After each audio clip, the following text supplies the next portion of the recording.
segurança. O presidente esquivou-se em falar da questão do Ruanda. Afinal de contas, o que é o Ruanda para Moçambique? Qual é o estado do Ruanda em Moçambique? É importante também ver isso. Agora, o nosso país forneceu uma procuração ao Paulo Kagame para nos representar a nível da Europa, dos nossos parceiros. Agora, o Paulo Kagame é mandatário de Moçambique. O presidente da República de Moçambique agora é uma espécie de subordinado do Paulo Kagame. O nosso país é um satélite, é uma colônia ruandesa. Agora estamos nos a comportar como se fôssemos uma colônia ruandesa. Isso não foi falado. Qual é o custo que nós estamos a ter com o Ruanda? Qual é que é o período que o Ruanda vai continuar aqui em Moçambique? O que o Ruanda de fato está fazendo em Cabo Delgado? Por agora só está a proteger os negócios da Total. Tudo o resto que não tem nada a ver com os negócios do gás e do petróleo, o Ruanda não protege. Não, é isto que nós queremos? É o mesmo que o Ruanda está a fazer na República Democrática do Congo. Estamos a formar uma colônia ruandesa aqui em Moçambique. Por que o presidente não falou sobre isto? Ruanda, frequentemente celebrada como o milagre africano, é apontada como uma das histórias de sucesso mais impressionantes do continente africano, com números de crescimento econômico que deixam até as economias mais desenvolvidas no chinelo. Mas será que esse sucesso é realmente fruto apenas das políticas internas do país? Ou existe uma força externa, talvez até sombria, por detrás desse avanço meteórico? Com sua impressionante transformação, Ruanda se tornou um modelo para muitas nações africanas. Mas uma questão intrigante permanece: até que ponto a França, com a sua influência histórica e interesse na África Central, pode estar jogando um papel-chave no milagre ruandês? Vamos explorar a verdade por detrás dessa narrativa de sucesso e questionar se ela realmente parece o que é. Será que Ruanda é o novo colono preto na África?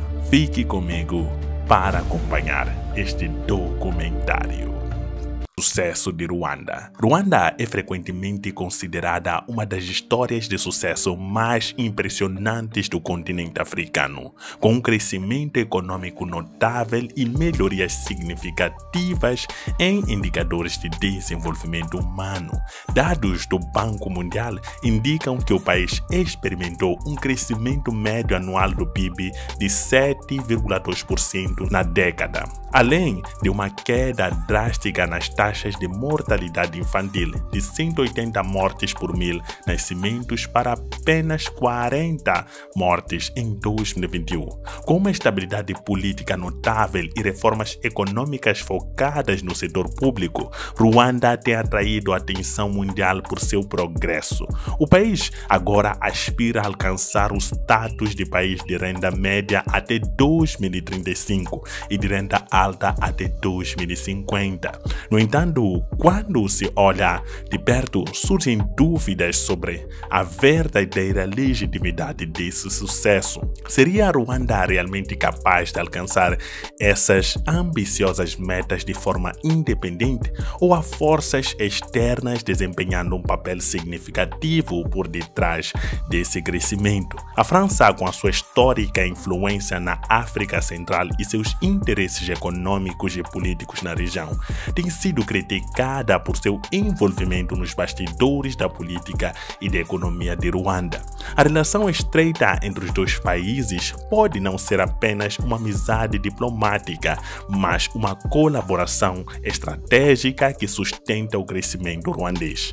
A realidade é que Ruanda continua altamente dependente do investimento do setor público, o que resultou em grandes déficits fiscais e uma dívida pública significativa.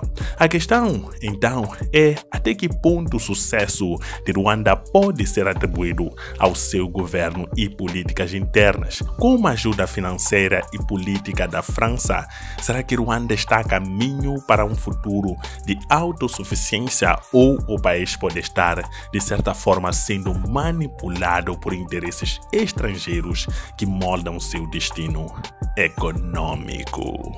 História do país.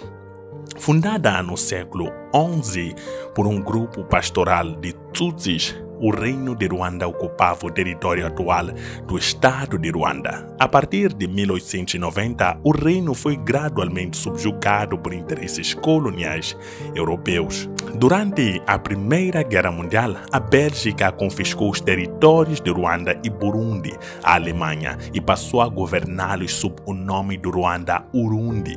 Entre 7 de abril e 15 de julho de 1994, o governo Hutu matou centenas de milhares de Tutsis e políticos Hutus moderados. O genocídio foi resultado da Guerra Civil de Luanda, que aumentou as tensões étnicas no país e deu origem à ideologia Hutu Power.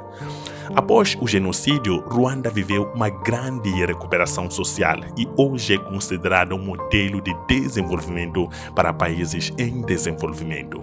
Em 2003, Paul Kagame foi eleito presidente do Ruanda nas primeiras eleições democráticas do país após o genocídio. Chegada de Paul Kagame. Quando Paul Kagame se tornou presidente de Ruanda, ele herdou um país destruído pelo genocídio. Para reconstruí-lo, teve que contar principalmente com guerrilheiros analfabetos e um punhado de quadros mal treinados.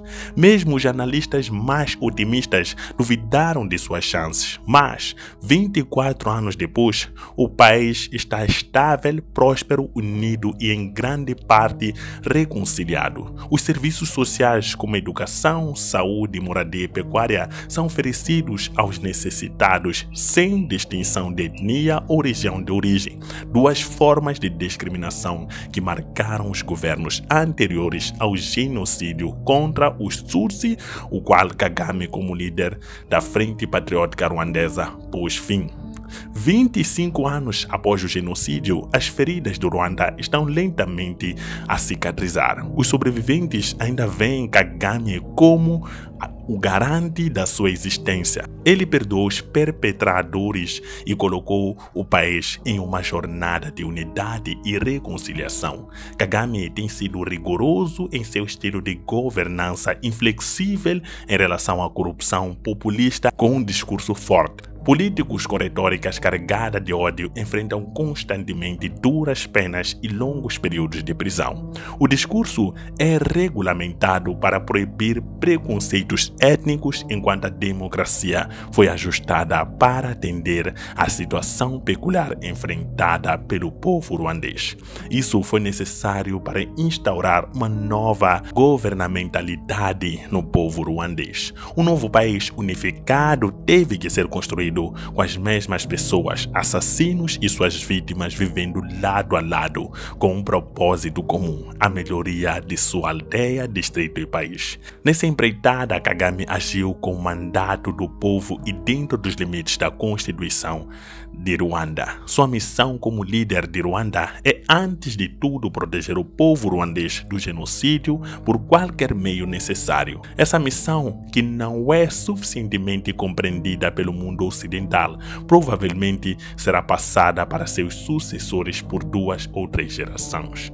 Analistas internacionais e defensores da democracia não abraçam a abordagem atípica de Kagame, frequentemente avaliando a política do Ruanda através de uma lente ocidental, perdendo assim as complexidades de governar após o genocídio. Alguns observadores externos parecem preocupados que Kagame não tenha preparado um sucessor e, embora não haja príncipes herdeiros em Ruanda, o presidente escolheu preparar milhares de jovens, em particular para liderar o país ao futuro. A idade média de seu gabinete é de 40 anos. As mulheres representam 50% do seu gabinete, 61% do parlamento e 50% dos juízes da Suprema Corte são mulheres. Em 2018, Kagame presidiu a União Africana, defendendo iniciativas potencialmente transformadoras como a Área de Livre Comércio Continental,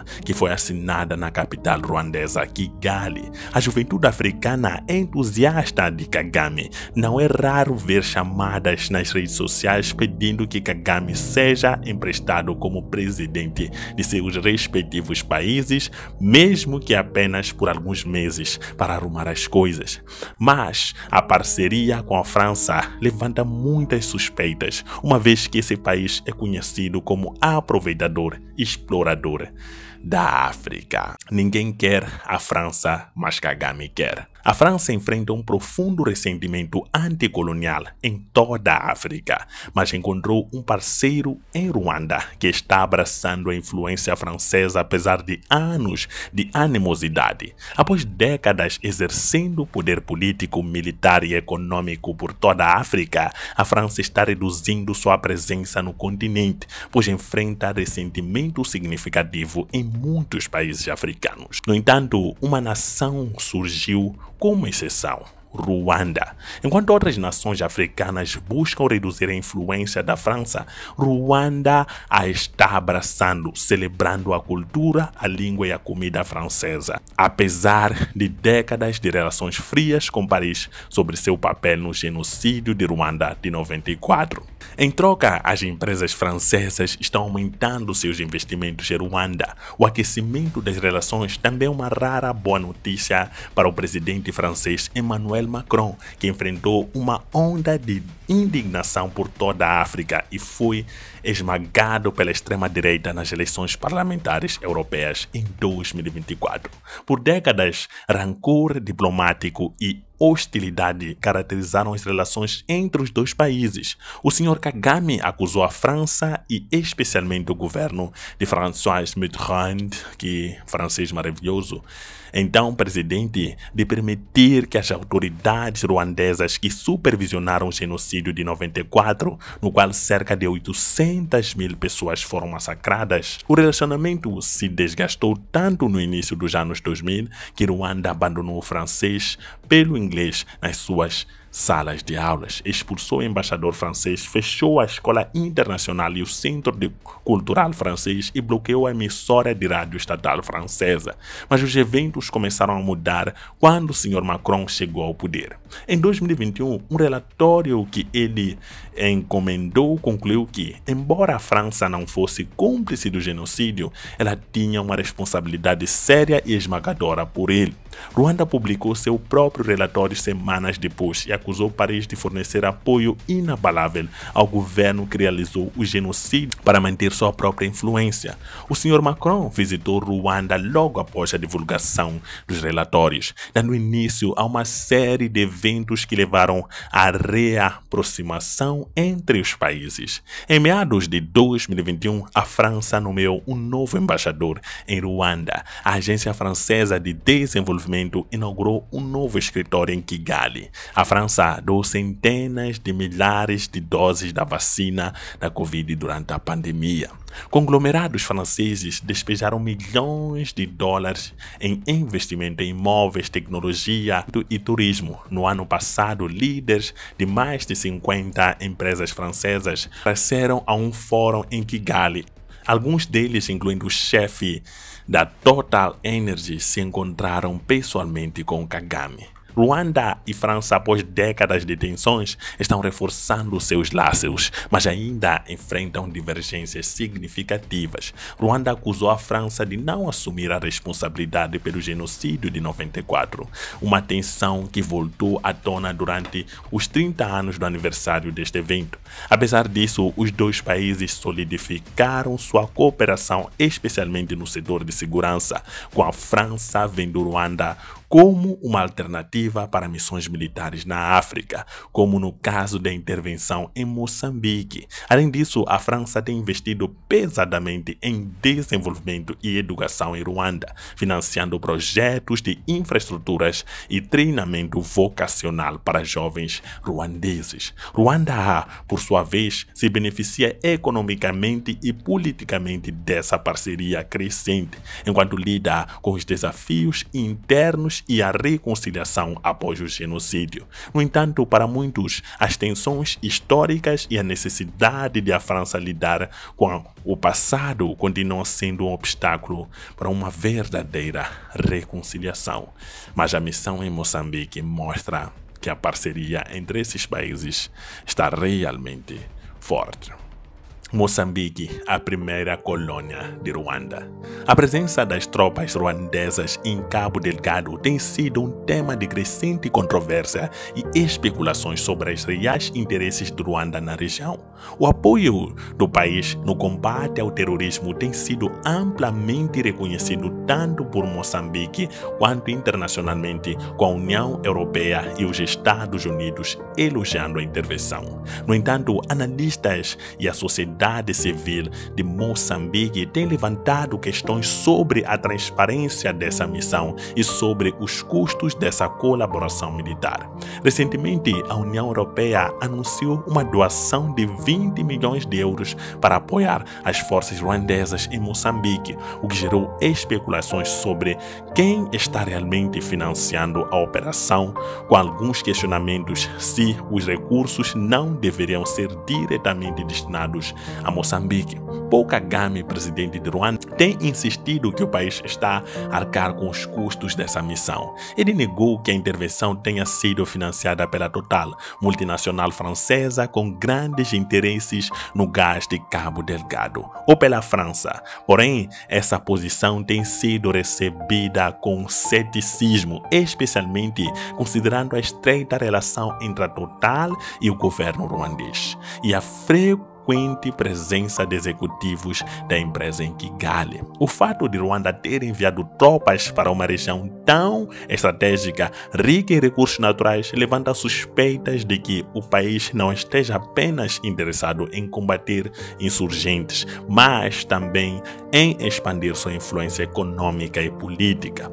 O analista Luiz Nhacote, diretor do Centro de Jornalismo Investigativo de Moçambique, apontou que, enquanto a ajuda militar de Ruanda é bem vista do ponto de vista de segurança, é importante questionar os custos e os benefícios de uma intervenção que vai além do combate ao terrorismo.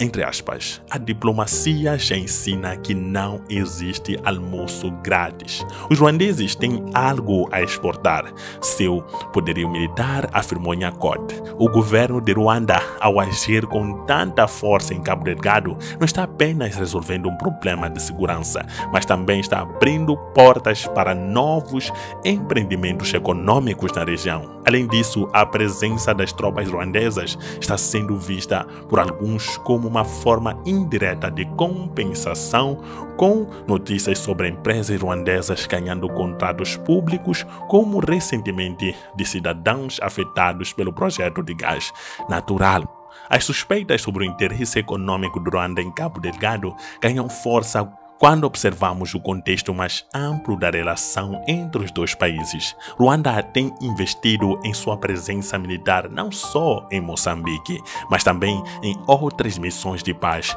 no continente africano, ampliando sua presença como uma potência militar no leste da África. Há sinais de que o país também está buscando reforçar a presença econômica. A Rwanda Air, companhia aérea nacional, começou a operar voos para Maputo, o que levanta a questão sobre os passageiros que estão viajando nesses aviões comerciais. O aumento da presença comercial ruandesa em Moçambique é para muitos uma evidência de que a intervenção militar também tem uma dimensão econômica. Além disso, a intervenção de Ruanda em Moçambique não se limita a Cabo Delgado. Em 2024, surgiram rumores de que tropas ruandesas estariam envolvidas em ações contra manifestações no país. Em meio a protestos contra a gestão do governo moçambicano, a presença de tropas estrangeiras, especialmente em momentos de tensões políticas internas, gerou ainda mais questionamentos sobre os limites da influência de Ruanda. Se confirmado, esse envolvimento nas manifestações de 2024 poderá ser visto como uma extensão da presença de Ruanda no país, em um contexto onde o governo moçambicano, em busca de apoio para consolidar sua autoridade, estaria contando com auxílio militar ruandês para garantir a estabilidade interna. Ruanda. Em resumo, embora a ajuda de Ruanda em Moçambique tenha sido vista como essencial no combate à insurgência, os interesses econômicos e políticos por trás dessa colaboração não podem ser ignorados. A crescente presença militar, a parceria em projetos de infraestrutura e o envolvimento no mercado de recursos naturais em Cabo Delgado indicam que Ruanda não está apenas oferecendo ajuda altruísta, mas também moldando sua influência em uma região estratégica da África. A questão da transparência, portanto, permanece central e o verdadeiro custo dessa parceria ainda precisa ser totalmente compreendido. E Moçambique pode pagar um preço muito caro no futuro. O que vocês acham? Será que Ruanda está a se tornar um novo colono preto da África? Coloque nos comentários a sua opinião. Olhar a África em uma perspectiva africana. Tchau.